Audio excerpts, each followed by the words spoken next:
अभी जैसे परमेश्वर के महान दास ने एक वचन को बताया, बहुत बार लोग बोलते हैं नहीं नहीं चर्च मत जाओ, घर में प्रार्थना करो। कोई प्रभु घर पे ही भी है, घर में मिल जाता है, यीशुमती ढूंढो तो, है ना। जरूरी नहीं कि हम चर्च जाएं। और जो लोग ऐसा सोचते और विचारते हैं उनका जीवन वास्तव में देखना। जो लोग महान पवित्र और शुद्ध बन चुके हैं, जो लोग ये कहते हैं कि नहीं हमको चर्च नहीं जाना, हमको घर पे ही प्रेयर करना है, हमको प्रभु मिल गया, उनका लाइफ रियली उसका जिंदगी देखना, जाके ध्यान लगा के उनका जीवन देखना, कुछ बोलना नहीं, उनका जीवन देखना। जो लोग परमेश्वर के साथ संगति करते हैं, जो लोग परमेश्वर के साथ में रहते हैं, जो लोग परमेश्वर के दरबार में आते हैं, है ना, जो लोग परमेश्वर के साथ में चलते हैं, जो लोग कलीसिया में आते हैं, जो लोग संगति में बढ़ते हैं, एक दूसरे के लिए प्रार्थना करते हैं, उनका जीवन। और जो लोग कलीसिया में नहीं आते, जो घर में केवल प्रेयर करते हैं, जिनको लगता है कि केवल घर में बैठ के हमें प्रार्थना करने से हमारा जीवन बेहतर हो जाएगा, उनका जीवन देखना, है ना। कहीं ना कहीं उनके लाइफ में समस्या, या तो वो पाप में बने होंगे, या तो दुष्ट आत्मा उनको बांधी होगी, या तो वो समस्याओं से झगड़े होंगे, लेकिन बताएंगे नहीं, क्योंकि वो तो उनके ऊपर एक छाप लगी, हम तो पवित्र हैं। ये रियल सच्चाई बता रहा हूं आपको मैं। इसलिए बाइबल क्या बोलती कि संगति रखो। प्रेरितों के काम 2:42 में कहता है संगति रखो। बगैर संगति के आप बढ़ नहीं सकते। बढ़ सकता कोई? नहीं बढ़ सकता, है ना। इसलिए इंपॉर्टेंट क्या? संगति, परमेश्वर के साथ, उसके लोगों के साथ, कलीसिया के साथ संगति। कलीसिया के बगैर लोग चलने वालों को देखो, इसलिए परमेश्वर कलीसिया बनाता है ना। इसलिए तो पौलुस ने घर कलीसियाओं का निर्माण किया, कलीसियाओं को, सेवकों को तैयार किया, कलीसियाओं को मजबूत किया, लेटर देता था उनको।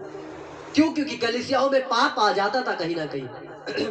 जब एक समूह के अंदर गुनाह आ जाता है, जब एक समूह जिसमें चलता रहता उसमें पाप आ जाता, तो जो व्यक्तिगत तौर पे जो ये सोचकर चल रहा है कि नहीं मेरा जीवन परफेक्ट है, मैं घर में प्रेयर करूं, मुझे प्रभु मिलेंगे, तो सोचो उनके जीवन में क्या हो रहा होगा। हालेलुया। उनका लाइफ में क्या हो रहा होगा। इसलिए भरमाने वाली शिक्षाओं में मत जाना, है ना। भरमाने वाले उस जीवन में नहीं जाना। परमेश्वर आज आपको बताना चाहता कि कोई अच्छा पेड़ नहीं जो निकम्मा फल लाएगा।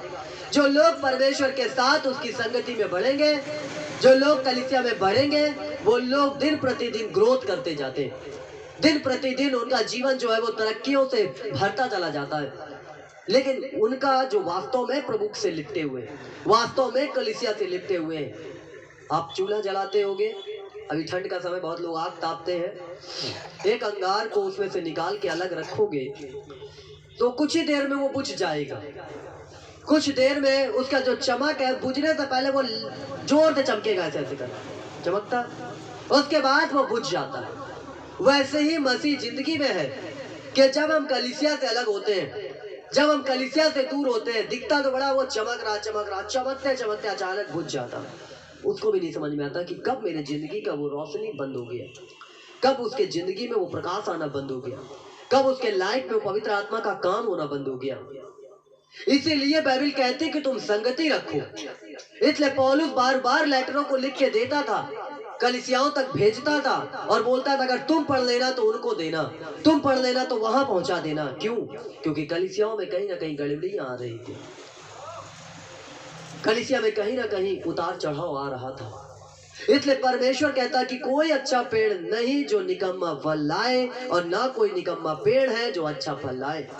अगर कोई वास्तव में निकम्मा पेड़ है तो वो अच्छा फल कभी नहीं ला सकता। इसलिए स्वर्ग की टिकट सबको नहीं मिलने वाली है, याद रखना, है ना। सब सोचे हो प्रभु यीशु मसीह पे विश्वास कर तो तू और तेरा घराना उद्धार पाएगा। प्रभु यीशु मसीह पे विश्वास करोगे तो तुम और तुम्हारे घराना का उद्धार होगा, तुम्हारा जीवन बदलेगा, तुम्हारी लाइफ बदलेगी, तुम्हारे खानदान का जिंदगी बदलेगा। लेकिन इसकी गारंटी ये नहीं है कि स्वर्ग का टिकट तुम्हें मिल जाएगा, क्योंकि कहीं ना कहीं शैतान आपके मरते दम तक आपको गिराने की कोशिश करता रहेगा। और जो लोग उस बीच मजबूत रहेंगे, जो लोग स्ट्रांग रहेंगे, वही परमेश्वर के राज्य में प्रवेश करेंगे, वही लोग परमेश्वर के उस राज्य में जाएंगे, है ना। इसलिए निकम्मा पेड़ अच्छा फल नहीं ला सकता। इसलिए कई बार, है ना, आप इस बात को यहूदा के जिंदगी से आप देख सकते हैं। क्या बोलता है?